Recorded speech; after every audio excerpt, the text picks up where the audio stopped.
When the Honorable Burt Jones decided not to run for re-election, they left a void and a question in my community throughout Rockingham County is who was going to represent us now? Well, my friend Jerry Carter stepped up. He embraced the challenge of public service and the legislature and served with honor. It's difficult work, a huge time commitment, and often a relative thankless job with extremely low pay. Jerry not only had his wife's support to run for office, but he had the support of his church family. The church that he founded in 1988, the Reedsville Baptist Church, voted unanimously to support his effort and run for North Carolina House of Representatives, where he was still serving as pastor. Now, I got to know Jerry back in 2018. I was a sitting county commissioner who had retired from law enforcement. So the combination of politics and policing, we hit it off pretty well. Jerry was a true friend to law enforcement, as most of you know. He served as chaplain to Troop D of the North Carolina Highway Patrol for more than 12 years. Oftentimes, I'd be sitting around, my phone would ring, and I'd look down, and it would say Jerry Carter. And I'd answer the phone, and I knew what was coming next. Hey, brother, how's things going? And it was oftentimes a call about something he needed, but more times than not, it was just a call to say hello, how my family was doing. It was a special relationship. Well, come to find out, my conversations with Jerry was very similar to the conversations that he's had with many of my colleagues here today. I know you have heard and you will hear how special Jerry was. And believe me, I've heard my share of Jerry's stories since I've arrived here.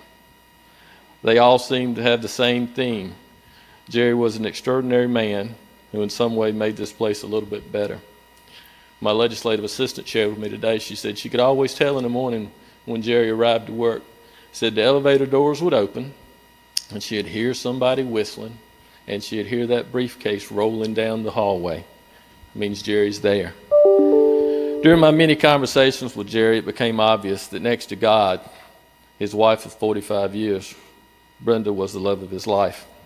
He loved his family too. He had 2 daughters, Becky and Hope.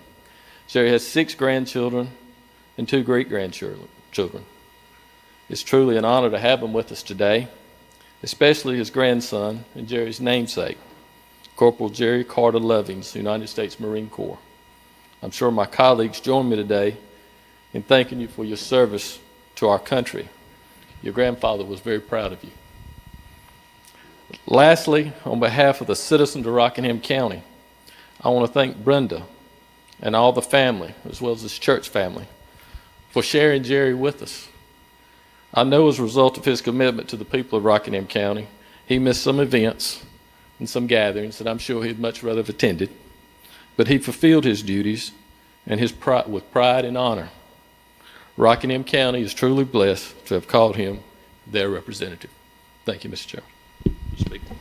For what purpose does the gentleman from Currituck, Representative Hannig, rise? Speak to the resolution. The gentleman has the floor. Thank you, Mr. Speaker. You've heard a couple of good things about Jerry, and I want to talk to you a little more on a personal level. Jerry and I sat back there in those 2 chairs back there to start out with, and we couldn't be more opposite human beings if you ever put 2 together. Everyone can see that, everyone knew that, but we became fast friends, and I knew very soon how special Jerry Carter was. Jerry was a career Army man. He spent 2 years in the military, but he was a career Army man until he came home on leave and saw Brenda Bruton Carter. And he knew that God called him back home for a reason, and she was that reason. And from that point forward, Jerry Carter loved that woman like no one could ever love another woman. It was truly remarkable, the relationship that they had, and he would often just grin when I would say her name because it meant that much to him. As we sit back there, we all become friends and we joke and we do this, we do that, we see it all through the floor.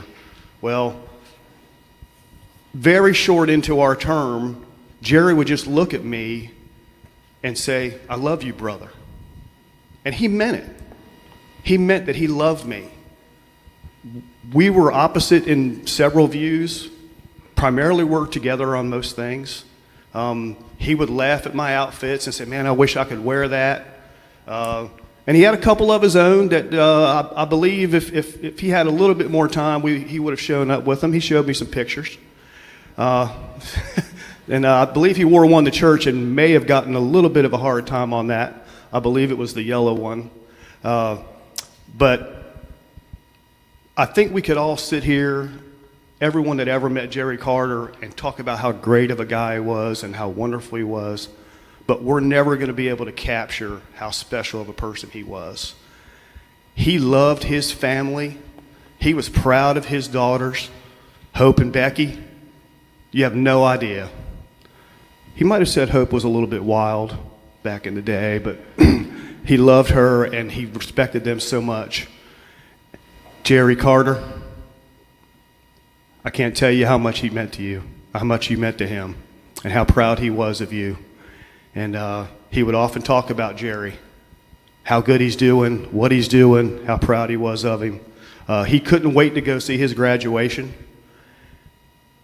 When Jerry decided he wasn't going to stay in the military, he said, you know, I think I'm going to start a church. So Jerry started a church. Y'all catching the theme? When Jerry decides he's going to do something, he's going to do it, and he's going to do it right, and he's going to do it forever. He knew what his calling was. He started a church that grew into a school that probably touched the lives of tens of thousands of people over 32 years. 32 years. And when I went there for his service, Jerry would often say, you know, I talk about you all the time when I'm preaching. I'm like, well, that probably is either really good or really bad.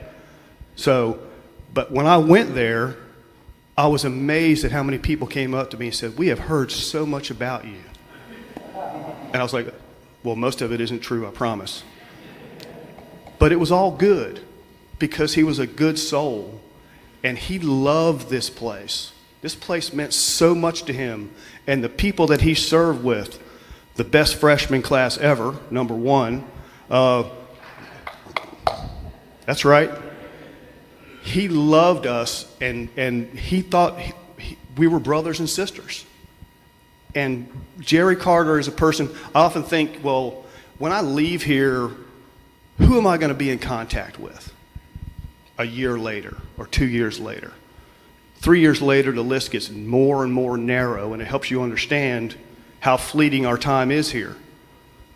But Jerry Carter would have been someone that I would have been friends with for the rest of my life. And I can tell you, I love that man, and he loved me, and he respected me, and I respected him. And that's what we get here. We get a lot of love, and we get a lot of respect amongst each other. Sometimes we lose that in the day-to-day, but it's a true statement. I couldn't be more proud. I am 100 times a better man today than I was 4 years ago because of Jerry Carter. I can tell you that. I'm proud to have known him. I'm proud to love him. And I can tell you one thing. One day when we meet in heaven, I'm going to have my coin, and so is he, because he took it there with him. And we're going to talk. And we're going to hug each other. We're going to tell each other how much we loved each other and loved each other for the rest of our lives. It's an honor and it's a privilege to stand here today. Thank you all so much.